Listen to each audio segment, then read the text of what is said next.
Once again, good morning. നമ്മളിന്ന് പുതിയൊരു ചാപ്റ്ററാണ് സ്റ്റാർട്ട് ചെയ്യുന്നത്. ആ ചാപ്റ്ററിൻ്റെ പേര് പ്രൊജക്റ്റ് മാനേജ്മെൻറ്റ് ടെക്നിക്സ്. നമ്മൾ നേരത്തെ കണ്ട ആ ഒരു എക്സാമ്പിൾ, ഒരു വീടിൻ്റെ കൺസ്ട്രക്ഷൻ, ഇറ്റ്സ് എ പ്രൊജക്റ്റ്. നമുക്ക് എല്ലാവർക്കും അറിയാം, ഒരുപാട് ആക്ടിവിറ്റീസ് ഇൻവോൾവ് ചെയ്യുന്ന ഒരു പ്രൊജക്റ്റാണ് വീടിൻ്റെ കൺസ്ട്രക്ഷൻ എന്നുള്ളത്. അപ്പോൾ നിങ്ങൾ എന്നോട് പറഞ്ഞു ഏതൊക്കെയാണ് അതിൽ വരുന്ന ആക്ടിവിറ്റീസ് എന്നുള്ളത്. അപ്പോൾ ആദ്യം നമ്മളൊരു സൈറ്റ് സെലക്ട് ചെയ്യും, ആ സൈറ്റ് ലെവൽ ചെയ്യും, പിന്നീട് അവിടേക്ക് അനുയോജ്യമായിട്ടുള്ള ഒരു പ്ലാൻ നമ്മൾ റെഡിയാക്കും. അതിനുശേഷം പ്ലാൻ റെഡിയാക്കിയതിന് ശേഷമാണ് അതിൻ്റെ കൺസ്ട്രക്ഷൻ ആരംഭിക്കുക. തറ കീറും, തറ കീറിയതിന് ശേഷം അതിൽ തറ പടവ് തുടങ്ങും, പിന്നെ അതിൻ്റെ ബെൽറ്റ് വാർക്കും. അങ്ങനെ ഓരോ കാര്യങ്ങളും സ്റ്റെപ്പ് ബൈ സ്റ്റെപ്പായിട്ട് ഒരു 6 മന്ത് കൊണ്ട് നമുക്ക് ആ പ്രൊജക്റ്റ് കംപ്ലീറ്റ് ചെയ്യാൻ പറ്റും എന്ന് വിചാരിക്കാം. അങ്ങനെയുള്ള ഒരു പ്രൊജക്റ്റിനെ നമുക്ക് ഏറ്റവും എളുപ്പത്തിൽ ടൈം ഡിലേ ഒന്നുമില്ലാതെ കൂടുതൽ കോസ്റ്റ് കൂടുതൽ വരാത്ത രൂപത്തിൽ എങ്ങനെ ആ ഒരു പ്രൊജക്റ്റിനെ വളരെ ഉഷാറായിട്ട് ഭംഗിയായിട്ട് കംപ്ലീറ്റ് ചെയ്യാൻ പറ്റും എന്നുള്ളത് ഒരു ടെക്നിക്ക് ഉപയോഗിച്ചിട്ട് നമ്മൾ കണ്ടുപിടിക്കുകയാണ്. അതിനാണ് പ്രൊജക്റ്റ് മാനേജ്മെന്റ്. ഒരു പ്രൊജക്റ്റിനെ മാനേജ് ചെയ്യാനുള്ള ടെക്നിക്സ്, അതാണ് നമ്മളിന്ന് ഡിസ്കസ് ചെയ്യുന്നത്. അതിൽ പ്രധാനമായിട്ടുള്ള 2 മെത്തേഡ് CPM ആൻഡ് PERT ആണ്. Critical path method and programme evaluation and review technique. Programme evaluation and review technique എന്ന് പറയും. നോക്കാം, ഇത് നമ്മൾ നേരത്തെ കണ്ട പോലെയുള്ള ഒരു വീട്. ആ വീട് ഇപ്പോൾ ഈ കാണുന്ന സ്റ്റേജിൽ എത്തിയിട്ടുണ്ടെങ്കിൽ അതിൻ്റെ പിന്നിൽ ഒരുപാട് പ്രവർത്തനങ്ങൾ നടക്കുന്നുണ്ട്, ഒരുപാട് ആക്ടിവിറ്റീസ് നടക്കുന്നുണ്ട്. ഓക്കെ, ആ ആക്ടിവിറ്റീസ് നമുക്കെല്ലാം കൂടെ ഓരോന്നായിട്ട് ഫ്രം ബിഗിനിങ് ടു എൻഡ് ഒരു പ്രൊജക്റ്റായിട്ട്, ഒരു നെറ്റ്വർക്കായിട്ട്, ഒരു ഡയഗ്രമായിട്ട് വരയ്ക്കുകയാണ് നമ്മൾ. ഉദാഹരണമായിട്ട് നോക്കിക്കോളൂ, ഇത് ഒരു പ്രൊജക്റ്റിൻ്റെ ഫ്രം ബിഗിനിങ് ടു എൻഡ്, അതായത് from 1 to 6 there are several activities. Activity A, activity B, activity C, D, E, F and G. G is the final operation or activity. Am I audible? കേൾക്കുന്നുണ്ടോ? Okay, കറക്റ്റായിട്ട് മനസ്സിലാക്കിക്കോണം. നോക്കൂ, ഇപ്പം ഇതിൽ ഒരു house കൺസ്ട്രക്ഷൻ്റെ ഒരു project നമ്മൾ എടുക്കുകയാണെങ്കിൽ A എന്ന് പറയുന്ന പ്രൊജക്റ്റ് നമ്മൾ സൈറ്റ് ലെവലിംഗ് ചെയ്യുന്ന വർക്കാണെന്ന് വിചാരിച്ചോ. അപ്പോൾ സൈറ്റ് ലെവലിംഗ് തുടങ്ങുക, അത് അവസാനിക്കുക, അതിനാണ് 1 and 2 എന്നുള്ള 2 സർക്കിൾ കൊണ്ട് അല്ലെങ്കിൽ നോഡ് കൊണ്ട് ഉദ്ദേശിക്കുന്നത്.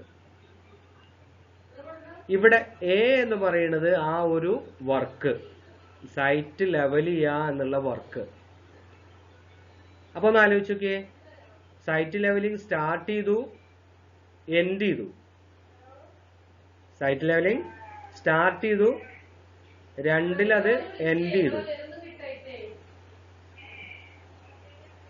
ഈ 1 എന്നുള്ളതിനെയും 2 എന്നുള്ളതിനെയും ഇവന്റ്സ് എന്ന് പറയും. എന്താ പറയാ? ഇവന്റ്, അതായത് സ്റ്റാർട്ടിങ് ആൻഡ് എൻഡിങ്, അതിന് പറയുന്ന പേരാണ് ഇവന്റ്. ഈ ആക്ച്വൽ പ്രോസസ്, ഇവിടെ A എന്ന് പറയുന്നത്, അതിന് ആക്ടിവിറ്റി എന്നും പറയും.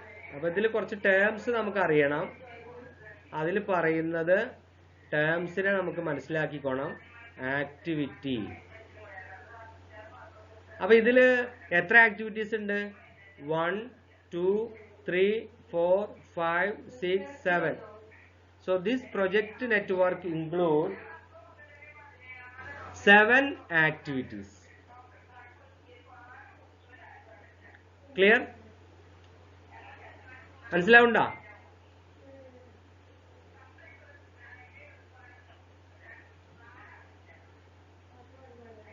ഞാനിങ്ങനെ ചോദിക്കണം എന്തിനാണെന്നറിയോ? ഇടയ്ക്ക് നെറ്റ്വർക്ക് പോകാൻ സാധ്യത ഉണ്ട്. നിങ്ങൾ ഓൺലൈനിൽ ഇല്ലെങ്കിൽ, അല്ലെങ്കിൽ ഞാൻ ഓൺലൈനിൽ പോയിട്ടുണ്ടെങ്കിൽ പിന്നെ പറഞ്ഞിട്ട് കാര്യമില്ലല്ലോ. Please respond. ഓക്കെ. അപ്പൊ ഇതാണ്, ഇതിന് പറയുന്ന പേരാണ് network diagram. Network diagram.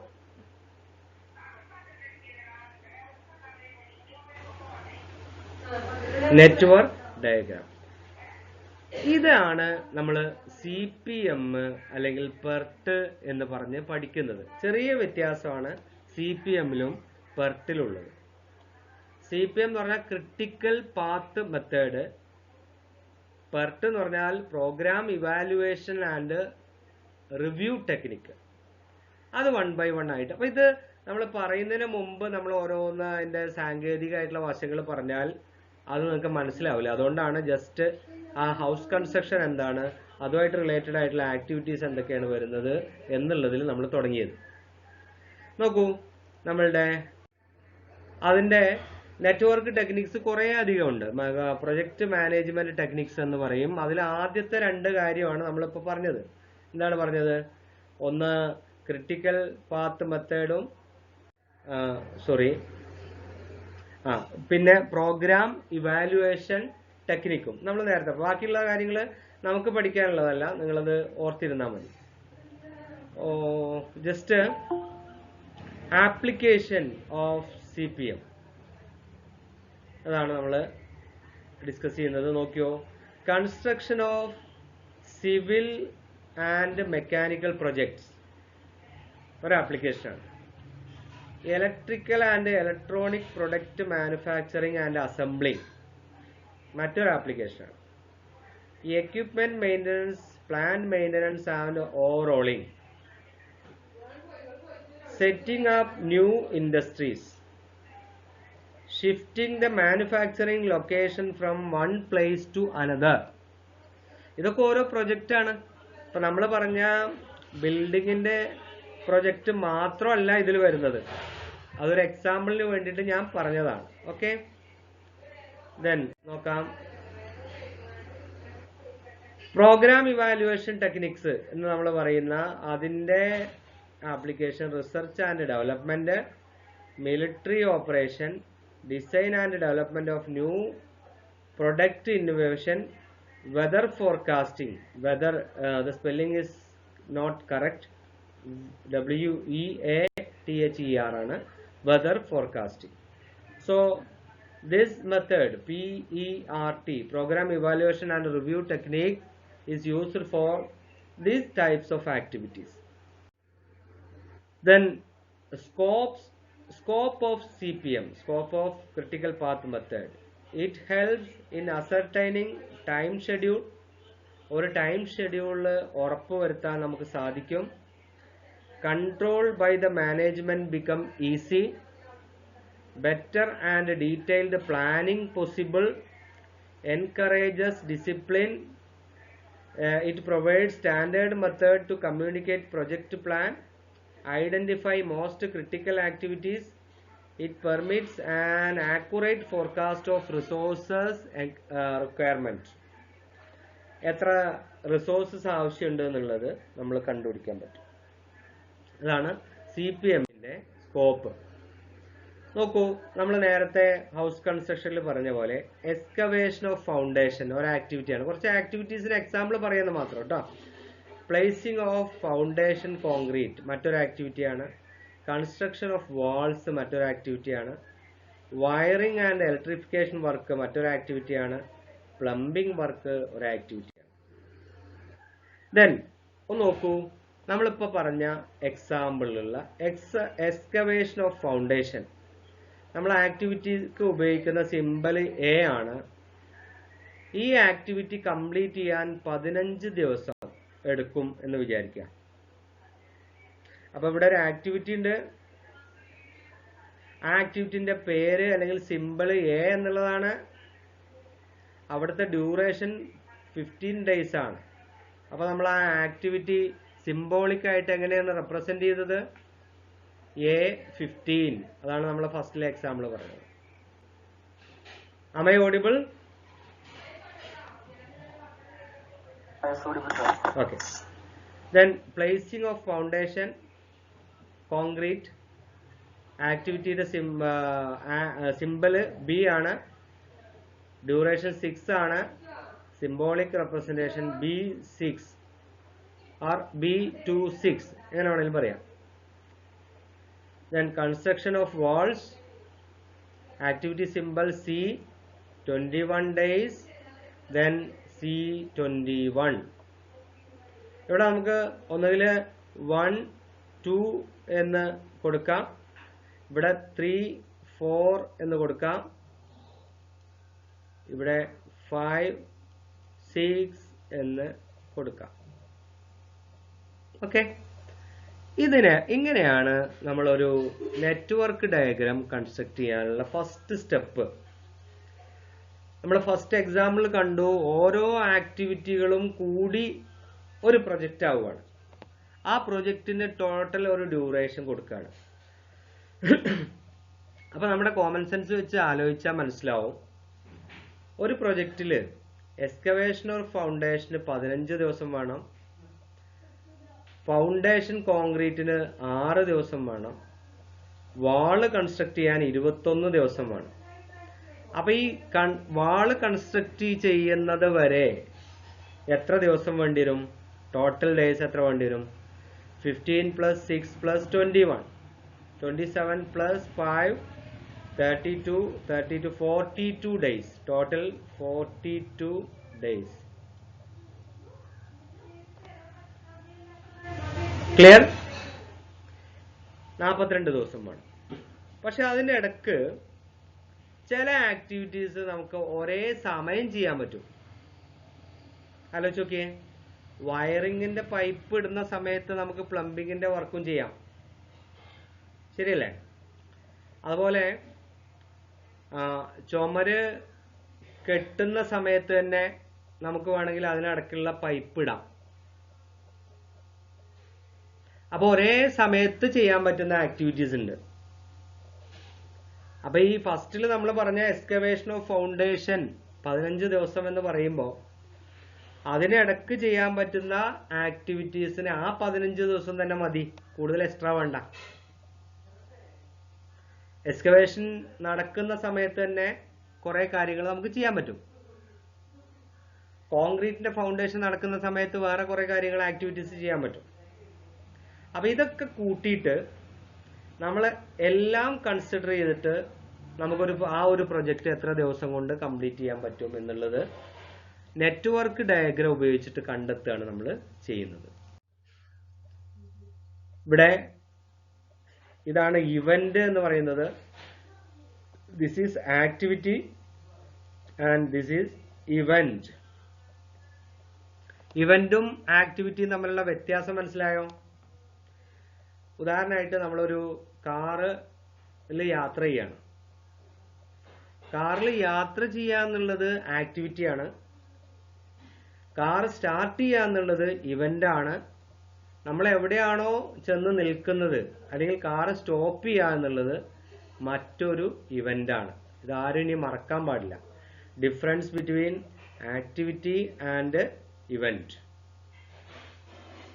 Activity ഇവന്റും മനസ്സിലായോ? ഹലോ, എന്താ കേട്ടില്ലേ?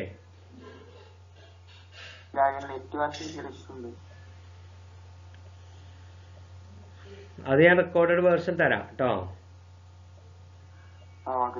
ഓക്കെ, ഇത് മാത്രം ഞാൻ ഒന്നുകൂടെ പറയാം. ഒരു വർക്ക് സ്റ്റാർട്ട് ചെയ്യുന്നത് ഒരു ഇവന്റ്, സ്റ്റാർട്ട് ചെയ്യുക എന്നുള്ളത് ഒരു ഇവന്റ്, ഫിനിഷ് ചെയ്യുക എന്നുള്ളത് മറ്റൊരു ഇവന്റ്. അതായത് 1ഉം 2ഉം ഇവന്റ്സ് ആണ്. അതിന്റെ ഇടയ്ക്കുള്ള ആക്ടിവിറ്റിയാണ് എ. അപ്പൊ അതാണ് ആക്ടിവിറ്റി ഇവന്റ് തമ്മിലുള്ള വ്യത്യാസം. എക്സാമ്പിൾ ആയിട്ട് ഞാൻ പറഞ്ഞത്, കാറ് സ്റ്റാർട്ട് ചെയ്യുക, യാത്ര ചെയ്യുക, കാർ സ്റ്റോപ്പ് ചെയ്യുക. ഏതാണ് ഇവന്റ്, ഏതാണ് ആക്ടിവിറ്റി?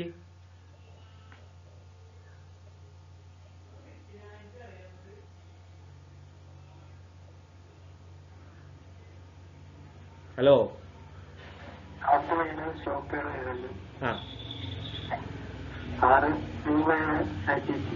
ഡ്രൈവ് ചെയ്യുന്നത് ആക്ടിവിറ്റി. ഓക്കെ, മനസ്സിലായല്ലോ.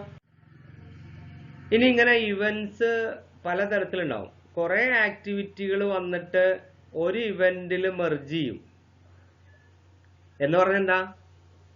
ഒരേ സമയം നടക്കുന്ന കുറെ ആക്ടിവിറ്റീസ് നമുക്ക് കംപ്ലീറ്റ് ചെയ്യാൻ പറ്റും.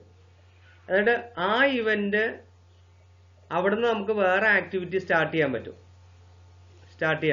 ഇങ്ങനെ ആക്ടിവിറ്റി സ്റ്റാർട്ട് ചെയ്യാം. ക്ലിയർ?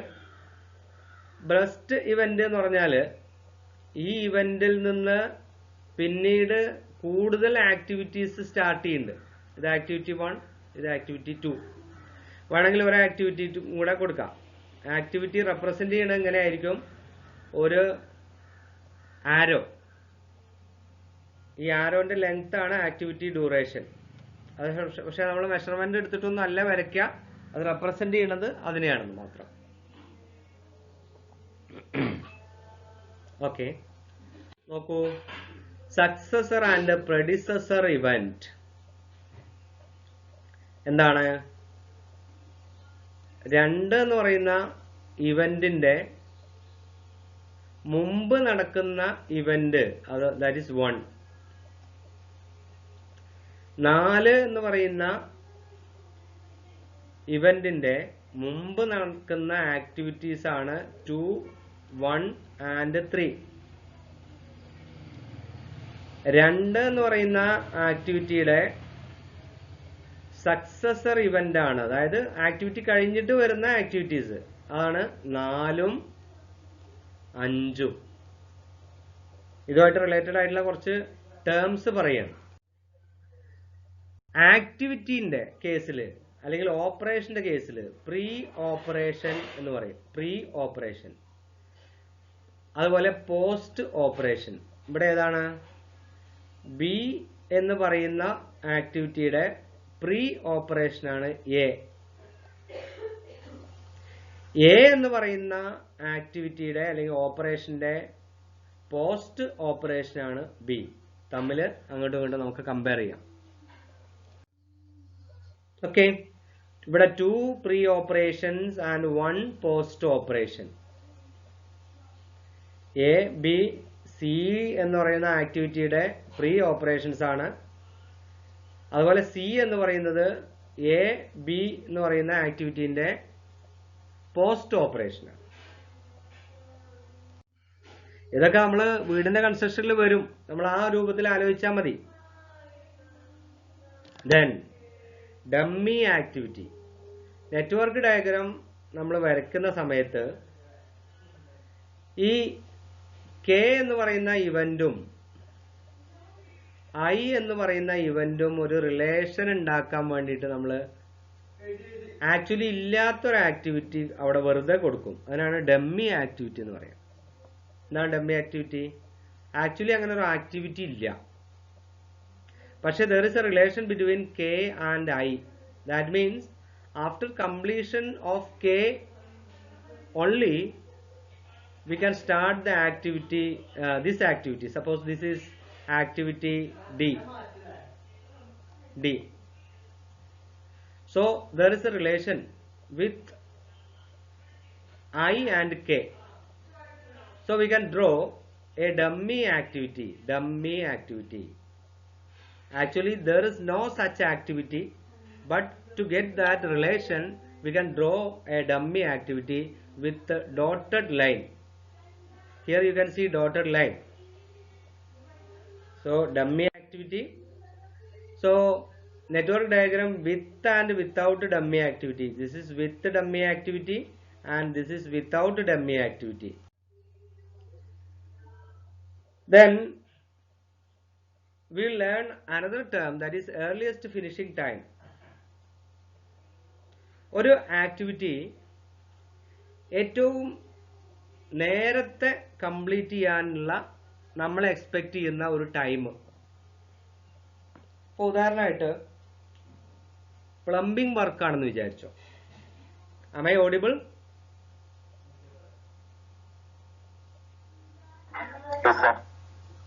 യെസ്, പ്ലംബിംഗ് വർക്ക് ആണെങ്കിൽ ഈ പ്ലംബിംഗ് വർക്ക് ഏറ്റവും നന്നായിട്ട് കാര്യങ്ങൾ നടക്കുകയാണെങ്കിൽ, ഉദാഹരണമായിട്ട് മെറ്റീരിയൽ കടയിൽ നിന്ന് നമുക്ക് റെഡി ആയിട്ട് കിട്ടും, ലേബേഴ്സ് അവൈലബിൾ ആണ്, ക്ലൈമറ്റ് അവൈലബിൾ ആണ്, അങ്ങനെയുള്ള എല്ലാ കാര്യങ്ങളും ഭംഗിയായിട്ട് നടക്കുകയാണെങ്കിൽ നമുക്ക് ആ ഒരു ആക്ടിവിറ്റി ഫിനിഷ് ചെയ്യാൻ പറ്റുന്ന ഒരു സമയമുണ്ട്. ആ സമയത്തിനാണ് ഏർലിയസ്റ്റ് ഫിനിഷിംഗ് ടൈം അല്ലെങ്കിൽ EFT എന്ന് പറയുന്നത്. ആദ്യത്തെ കേസിൽ നോക്കിക്കോളൂ, എ എന്ന് പറയുന്ന ആക്ടിവിറ്റിക്ക് ഇവിടെ 10 ഡേയ്സ് ആണ്. ആ ഡേയ്സ് ആണോ വീക്ക് ആണോ മന്ത് ആണോ ഒക്കെ നമുക്ക് ഡിസൈഡ് ചെയ്യാം. ആ 10 ദിവസം ഭംഗിയായിട്ട് നമുക്ക് ഉപയോഗിക്കാൻ പറ്റുകയാണെങ്കിൽ, ഏറ്റവും നന്നായിട്ട് നമുക്ക് ചെയ്യാൻ പറ്റുകയാണെങ്കിൽ 10 ദിവസം കൊണ്ട് നമുക്ക് കംപ്ലീറ്റ് ചെയ്യാൻ പറ്റും. That is earliest finishing time. പിന്നെ നമ്മൾ നെറ്റ്വർക്ക് ഡയഗ്രാം വരയ്ക്കുമ്പോൾ ആദ്യത്തെ ആക്ടിവിറ്റി വരച്ചു, ഇവിടെ ഫസ്റ്റ് ഇവന്റ് ഉണ്ട്, സെക്കൻഡ് ഇവന്റ് ഉണ്ട്, സെക്കൻഡ് ഇവന്റിൽ നിന്ന് അടുത്ത ആക്ടിവിറ്റി സ്റ്റാർട്ട് ചെയ്യാണ്, ദാറ്റ് ഈസ് ബി. അതിന് എത്ര ദിവസം വേണം? 5 ദിവസം വേണം. അപ്പോ ഈ 2 ആക്ടിവിറ്റികളും കൂടെ കംപ്ലീറ്റ് ചെയ്യാൻ എത്ര സമയം വേണം? കാര്യങ്ങളൊക്കെ നല്ല രീതിയിൽ നടക്കുകയാണെങ്കിൽ 15 ദിവസം വേണം. എന്താ നമ്മൾ ചെയ്തത്? ഈ 10 ഇവിടെ എഴുതി, ഒരു ട്രയാങ്കിളിന്റെ റെക്ടാങ്കിളിന്റെ ഇടയ്ക്ക് 10 എഴുതി. ദെൻ ഈ 10 plus this 5, then we get 15. നമ്മൾ അങ്ങനെ ആഡ് ചെയ്ത് പോവുക, ആക്ച്വൽ ടൈം ആഡ് ചെയ്ത് പോവുക. അങ്ങനെ നമുക്ക് കിട്ടുന്ന വാല്യൂ ഒരു റെക്ടാങ്കിളിന്റെ അല്ലെങ്കിൽ സ്ക്വയറിന്റെ ഇടയ്ക്ക് എഴുതാം, 15 എന്നുള്ളത് എഴുതാം. ഇങ്ങനെ സ്ക്വയറിന്റെ അകത്ത് എഴുതിയിട്ടുള്ളതിനാണ് EFT എന്ന് പറയാം. EFT clear? ഇനി മറ്റൊരു ടേമാണ് കൺകറന്റ് ആക്ടിവിറ്റി. എന്താണ് കൺകറന്റ് ആക്ടിവിറ്റി? ഒരേ സമയത്ത് നടക്കുന്ന ആക്ടിവിറ്റീസ്. ഉദാഹരണമായിട്ട് ഇവിടെ എ എന്ന് പറയുന്ന ആക്ടിവിറ്റിയും ബി എന്ന് പറയുന്ന ആക്ടിവിറ്റിയും ഒരേ സമയത്തിൽ നടക്കാം. ഇവിടെ ബിക്ക് വേണ്ട സമയം എത്രയാണ്? 11 ദിവസം. എക്ക് വേണ്ടത് എത്രയാണ്? 10 ദിവസം. അപ്പോ ഇതിന്റെ ഇവന്റ് എ എന്ന് പറയുന്നതിന്റെ ഇവന്റ് 1ഉം ബി എന്ന് പറയുന്ന സ്റ്റാർട്ടിംഗ് ഇവന്റ് 2 ആണ്. ഇതിന്റെ രണ്ടിന്റെയും എൻഡിങ് ഇവന്റ് എന്താണ്? 3 ആണ്.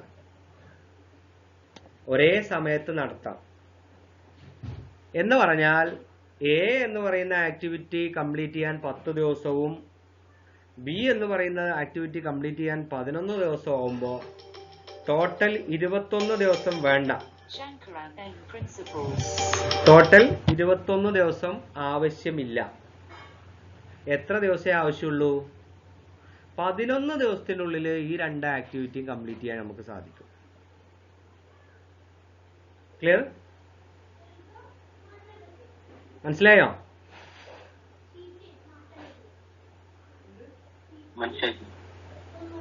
അപ്പൊ അവിടെ നമ്മള് ഈ 3 എന്ന് പറയുന്ന ആക്ടിവിറ്റിന്റെ അവിടെ ഏർലിയസ്റ്റ് ഫിനിഷിംഗ് ടൈം എടുക്കുമ്പോൾ നമ്മൾ എടുക്കേണ്ടത് ഈ 2 ആക്ടിവിറ്റിയും കൂടെ കംപ്ലീറ്റ് ചെയ്യാൻ എത്ര ദിവസം വരും എന്നുള്ളതാണ്. അതിനർത്ഥം ഏറ്റവും വലുത് ഏതാണോ അതാണ് ഇവിടെ എഴുതേണ്ടത്. Got it? ചെറുത് എഴുതരുത്. ചെറുത് എഴുതിയാൽ കഴിഞ്ഞാൽ എന്താ പ്രശ്നം? 10 ദിവസം എ എന്ന് പറയുന്ന ആക്ടിവിറ്റിക്ക് വേണം, ബി എന്ന് പറയുന്ന ആക്ടിവിറ്റി കംപ്ലീറ്റ് ചെയ്യാൻ 11 ദിവസം വേണം. അപ്പോഴേക്കും ഇത് ഫിനിഷ് ആവില്ല. ഈ ഇവന്റ് ഇവിടെ സംഭവിക്കില്ല. ഫിനിഷിംഗ് എന്ന് പറയുന്ന ഇവന്റ് ഇവിടെ സംഭവിക്കില്ല 10 ദിവസത്തിനുള്ളിൽ. അപ്പൊ നമുക്ക് മാക്സിമം ഇപ്പൊ ഇവിടുന്ന് ഇങ്ങനെ ആലോചിച്ചാൽ മതി. റൈറ്റ് സൈഡിലേക്ക് നമ്മൾ ആഡ് ചെയ്ത് വരുമ്പോൾ ഏറ്റവും കൂടുതൽ ഈ ഇവന്റിൽ വരുന്ന ആക്ടിവിറ്റി ഡ്യൂറേഷൻ ഏതാണോ അത് എഴുതണം. പിന്നെ നമ്മൾ ഇവിടെ കൺസിഡർ ചെയ്യേണ്ടത് 10 അല്ല 11 ആണ്. ഇവിടെ നോക്കിയേ, 11 plus duration of activity C എത്ര കിട്ടുന്നത്? 16 ആണ് കിട്ടുന്നത്. Am I correct? 11 plus 5 that is equal to 16. അതുകൊണ്ടാണ് ഇവിടെ 16 വന്നത്. നേരെ മറിച്ച് ഇവിടെ 10 ആണെങ്കിലോ, അല്ലെങ്കിൽ ഇങ്ങനെ സങ്കല്പിച്ചോളൂ, ബി എന്ന് പറയുന്ന ആക്ടിവിറ്റിന്റെ ഡ്യൂറേഷൻ 11 പകരം 9 ആണ്. നമ്മളിവിടെ എത്ര എഴുതുക? നമ്മളിവിടെ എഴുതുന്നത് ഈ 11 പകരം 10 ആയിരിക്കും. കാരണം എന്താ? ഇവിടെ ആക്ടിവിറ്റി ഡ്യൂറേഷൻ കൂടുതലുള്ളത് എക്കാണ്. അപ്പൊ ആ 10 ദിവസം കഴിയുമ്പോഴേ നമുക്കിത് രണ്ടും കൂടെ കംപ്ലീറ്റ് ചെയ്യാൻ സാധിക്കുള്ളൂ. ഈ ഇവന്റ് ഇവിടെ അടുത്ത ആക്ടിവിറ്റി സ്റ്റാർട്ട് ചെയ്യാൻ സാധിക്കുള്ളൂ. അപ്പൊ നമ്മൾ വീട് പണിയുടെ ആ ഒരു കാര്യം നിങ്ങൾ ആലോചിച്ചാൽ മതി, മനസ്സിലാവും ഓരോ ആക്ടിവിറ്റി എന്താണെന്ന്. Okay, then latest finishing time. ഇത് നമ്മൾ ഈ പറയുന്ന പ്രൊജക്റ്റ് കംപ്ലീറ്റ് ആയി എന്ന് വിചാരിക്കാം. ഒന്ന് നന്നായിട്ട് ശ്രദ്ധിച്ചോണം. 1 എന്ന് പറയുന്ന ഇവന്റ്, 2 എന്ന് പറയുന്ന ഇവന്റ്, then 3.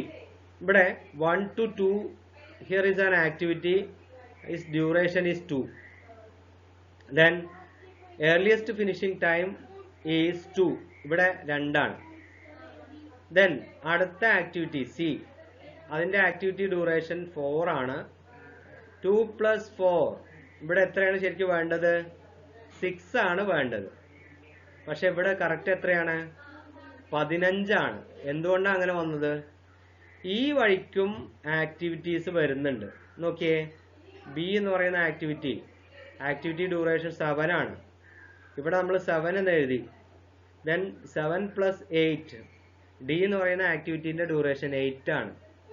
സോ 7 plus 8 എത്രയാണ്? 15 ആണ്.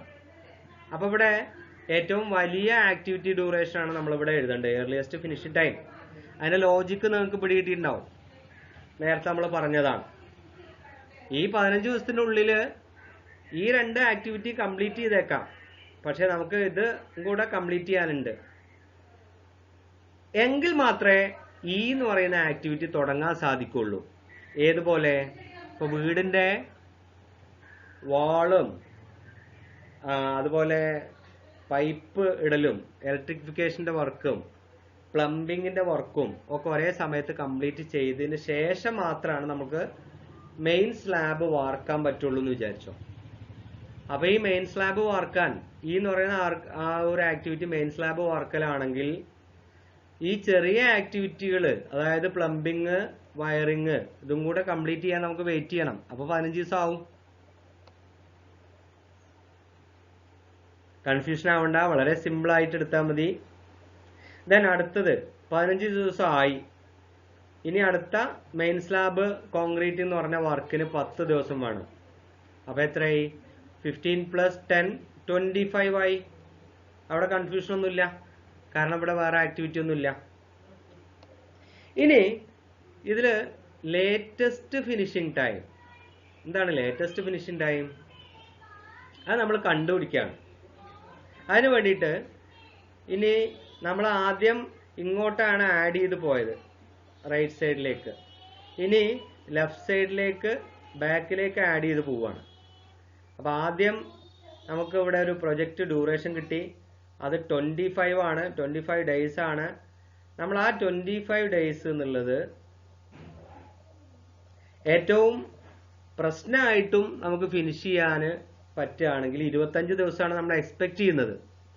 ആ 25 ദിവസം തന്നെ ഇവിടെ ഒരു ട്രയാങ്കിളിനകത്ത് നമ്മൾ എഴുതി 25 നമ്മൾ എഴുതാണ്. അതാണിത് 25.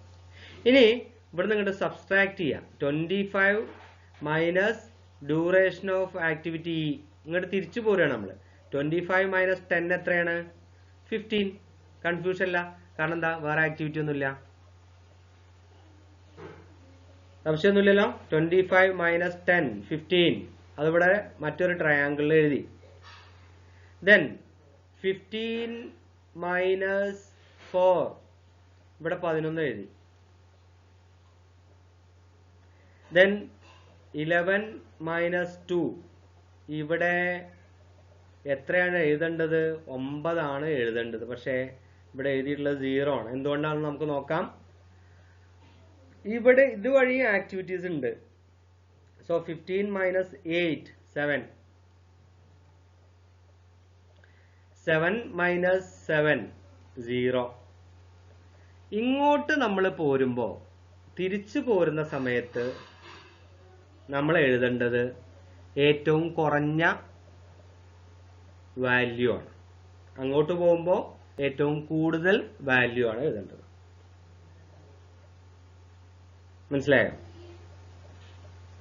15 മൈനസ് 4 11. വേറെ നമുക്ക് ഒന്നുമില്ല, അവിടെ 11 എന്നല്ല എഴുതാം.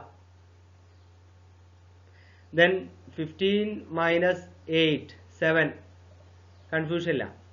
പക്ഷെ ഇവിടെ നോക്കൂ, ഇവിടെ വരുന്ന സമയത്ത് ഇതുവഴി നമ്മൾ വന്നപ്പോൾ 11 മൈനസ് 2 എന്ന് പറഞ്ഞ് വന്നപ്പോൾ നമുക്ക് കിട്ടിയത് 9 ആയിരുന്നു. ശരിക്കും എഴുതേണ്ടത് 9 ആണ്. പക്ഷെ നമ്മൾ 9 എഴുതിയില്ല. കാരണം എന്താ? ഇതുവഴിയും കൂടെ ഒന്ന് ചെക്ക് ചെയ്ത് നോക്കാമെന്ന് നമ്മൾ വിചാരിച്ചു. അപ്പോൾ ഇവിടെ 7 മൈനസ് 7 0 ആണ്. അപ്പോൾ അവിടെ ഏറ്റവും കുറഞ്ഞ വാല്യൂ 0 ആണ്. അപ്പോൾ ലെഫ്റ്റ് സൈഡിലേക്ക് നമ്മൾ സബ്സ്ട്രാക്ട് ചെയ്ത് വരുമ്പോൾ ഏറ്റവും കുറഞ്ഞ വാല്യൂ എഴുതണം. റൈറ്റ് സൈഡിലേക്ക് ആഡ് ചെയ്ത് പോകുമ്പോൾ ഏറ്റവും കൂടുതൽ ഉള്ള വാല്യൂ എഴുതണം. Latest finishing time. ഓക്കെ, നമുക്ക്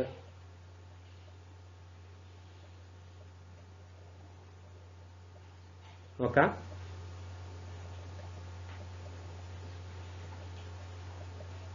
ഇതാണ് നമ്മുടെ ആക്ടിവിറ്റി, പ്രൊജക്റ്റ്. ഈ പ്രൊജക്റ്റിൽ മാക്സിമം ഡ്യൂറേഷൻ എത്രയാണ്? 25 days ആണ്. അതിന് നമ്മൾ പറയും പ്രൊജക്റ്റ് ഡ്യൂറേഷൻ. പിന്നെ ഇവിടെ ഒരു സാധനം കാണാം. ഇവിടെ 2 ലൈനായിട്ടാണ് വരച്ചിട്ടുള്ളത്. നോക്കിയേ, ഇതൊക്കെ സിംഗിൾ ലൈൻ ആണ്, ഇതൊക്കെ ഡബിൾ ലൈൻ ആണ്. Am I audible?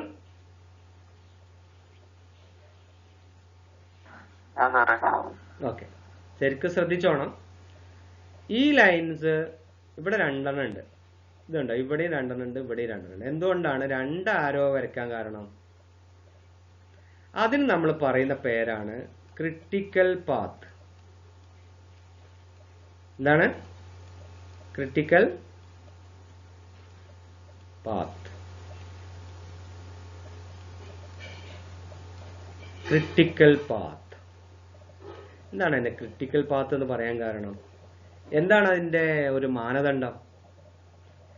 ഏത് റൂട്ടിലാണ് നമ്മൾ ക്രിട്ടിക്കൽ പാത്ത് ആയിട്ട് മാർക്ക് ചെയ്യുക? ഇതൊന്ന് നിങ്ങൾക്ക് എന്തെങ്കിലും തോന്നുന്നുണ്ടോ? ഇത് കണ്ടിട്ട് എന്താണ് മാനദണ്ഡമായിട്ട് എടുത്തതെന്ന് നിങ്ങൾക്ക് തോന്നുന്നുണ്ടോ? ഉണ്ടെങ്കിൽ റെസ്പോണ്ട് ചെയ്യും.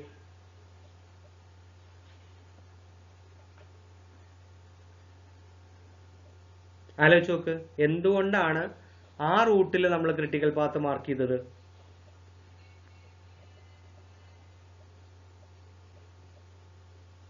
Any idea?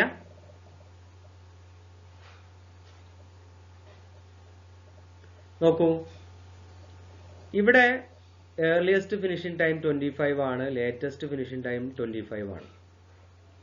ഇവിടെ EFT 15 ആണ്, LFT 15 ആണ്. ഇവിടെ നോക്കിയേ, EFT 2 ആണ്, LFT 11 ആണ്.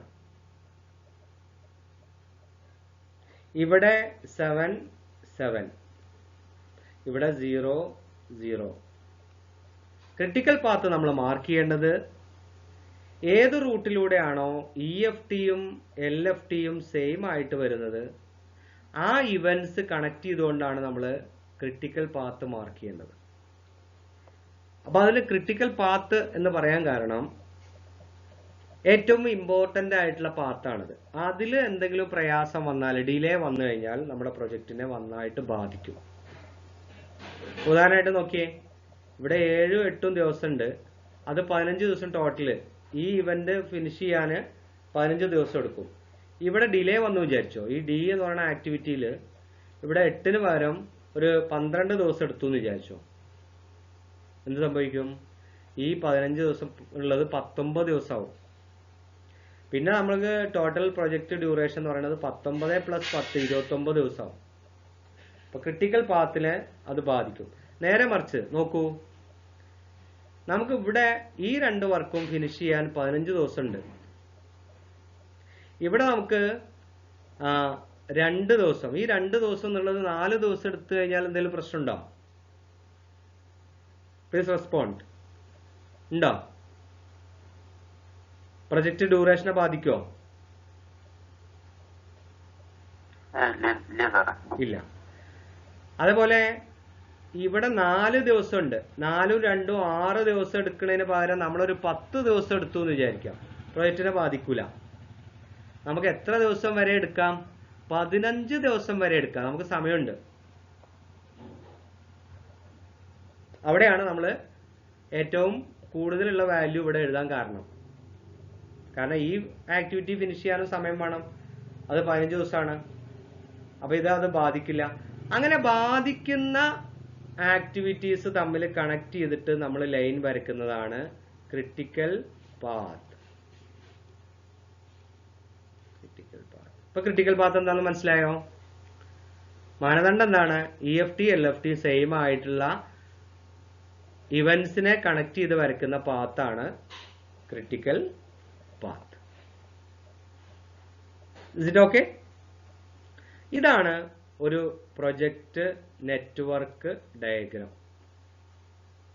ഇപ്പൊ ഈ വരച്ചിട്ടുള്ളത് വളരെ ചെറിയ, വളരെ സിമ്പിൾ ആയിട്ടുള്ള ഒരു പ്രൊജക്റ്റ് നെറ്റ്വർക്കാണ് ഈ വരച്ചിട്ടുള്ളത്. അപ്പൊ നമ്മൾ എന്തൊക്കെ പഠിച്ചു? ഇവന്റ് പഠിച്ചു, ഇവന്റ് എന്താന്ന് പഠിച്ചു, ആക്ടിവിറ്റി എന്താന്ന് പഠിച്ചു, EFT എന്താന്ന് പഠിച്ചു, ലേറ്റസ്റ്റ് ഫിനിഷിംഗ് ടൈം LFT എന്താന്ന് പഠിച്ചു, ക്രിട്ടിക്കൽ പാത്ത് മെത്തേഡ് പഠിച്ചു, ക്രിട്ടിക്കൽ പാത്ത് വരയ്ക്കാൻ പഠിച്ചു. ഇനി ഇത് തമ്മില് ഈ 15ഉം തമ്മില് എന്തെങ്കിലും ഡിഫറൻസ് ഉണ്ടോ? ഉണ്ടെങ്കിൽ അതിന് നമ്മൾ പറയുന്ന പേര് ഫ്ലോട്ട് എന്നാണ്, അല്ലെങ്കിൽ സ്ലാക്ക് എന്നാണ്. അപ്പൊ ഇവിടെ ഒരു ഡിഫറൻസ് ഉണ്ട്. എത്ര ഡിഫറൻസ്? 11 - 2 that is 9.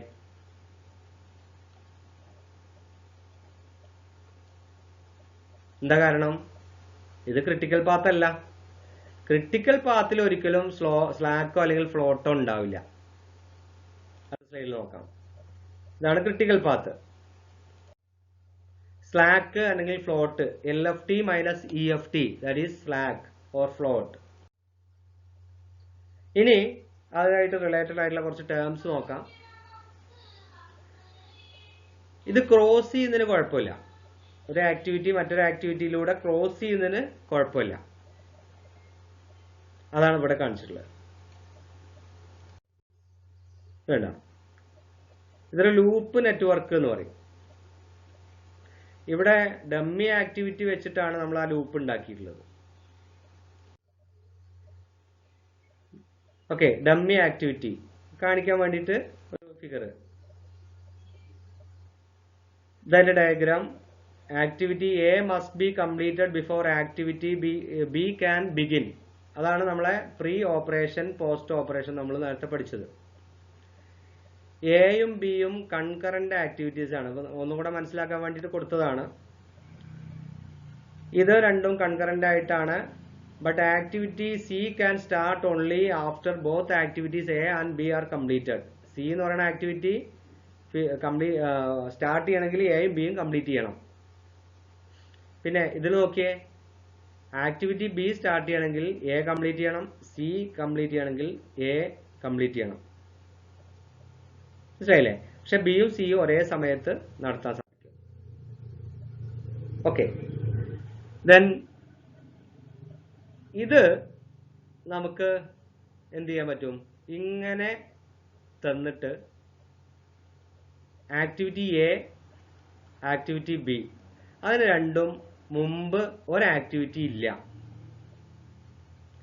സിന്റെ മുമ്പ് ഒരു ആക്ടിവിറ്റി ഉണ്ട് എ, ഡിന്റെ മുമ്പ് ഒരു ആക്ടിവിറ്റി എ ഉണ്ട്, ഇന്റെ മുമ്പ് ബി ഉണ്ട്.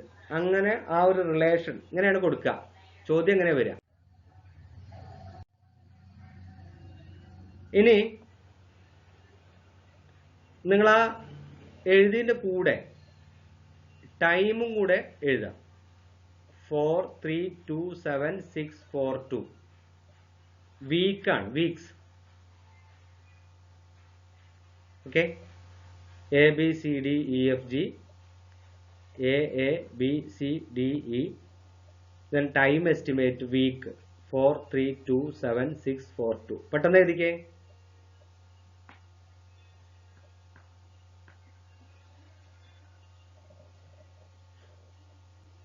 ഓക്കെ അല്ലേ?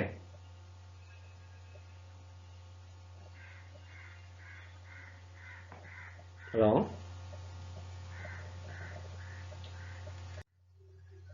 ഓക്കെ.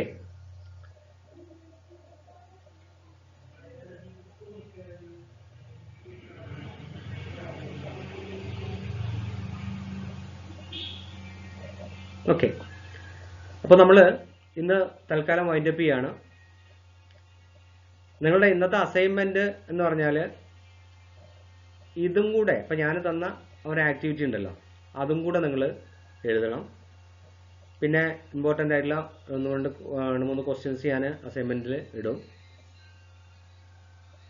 ഓക്കെ, അത് എല്ലാവരും സബ്മിറ്റ് ചെയ്യാം. തൽക്കാലം നമ്മൾ പ്രസന്റേഷൻ സ്റ്റോപ്പ് ചെയ്യാണ്.